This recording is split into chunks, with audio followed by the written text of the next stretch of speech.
This is Retiring Today. I'm here with Loren Merkle and Haley Gutschenritter. We'll continue our conversations about RMDs. We know the Secure Act changed the RMD age. By the way, it's 73. It's moving again to 75 in 2033, right? That's correct. Yeah. So stand by. We know legislation will continue to change, but one thing that stays constant is that you guys like to help people take control of their retirement. And you think about RMDs as something that does happen to you, but you don't have to be a victim to them. So we want to make sure people understand maybe a few more of the strategies around RMDs. So Haley, what are some of the other things? You mentioned Roth conversion. What are some other things that you talk to families about? Yeah, so one uncommon strategy is that you can actually delay your first RMD. So if this is your first time ever taking an RMD, you have a longer time horizon to satisfy that. Typically, RMDs must come out every December 31st of each year. But if this is your first one, you can extend that to April of the following year. And why that could be important is because if you are retiring and you're going to realize a large lump sum taxable distribution, or maybe a severance payout, whatever that could be, that may be worthwhile looking into to see if I have to take an RMD, should I pay taxes on this RMD the same year I have this huge lump sum taxable distribution, or should I delay the RMD to the following year, pay the taxes on 2 RMDs, but still the difference could be thousands of dollars. It's just a nice option to be aware of. More options are better if you're aware of those options and how to use them within your overall plan. That's one that not a lot of people know of, but if you do, at least evaluate, does it make sense to take your first RMD in that year, or does it make sense to kick it to the next year?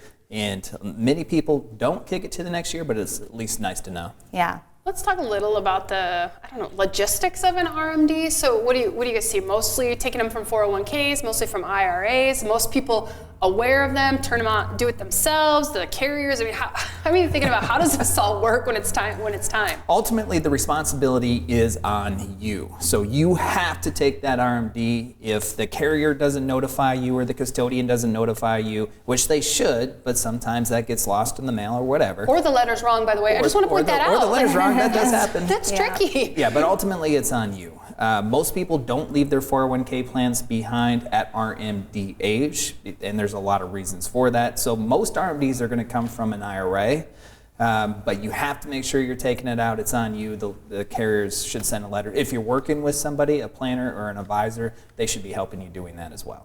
And this can be a strategy too, because if you have multiple different types of IRA accounts, so let's say you do have a 401k plan and a traditional IRA and maybe a fixed income annuity IRA. If you have multiple different types of IRAs, you don't have to take the distribution from each of those accounts separately.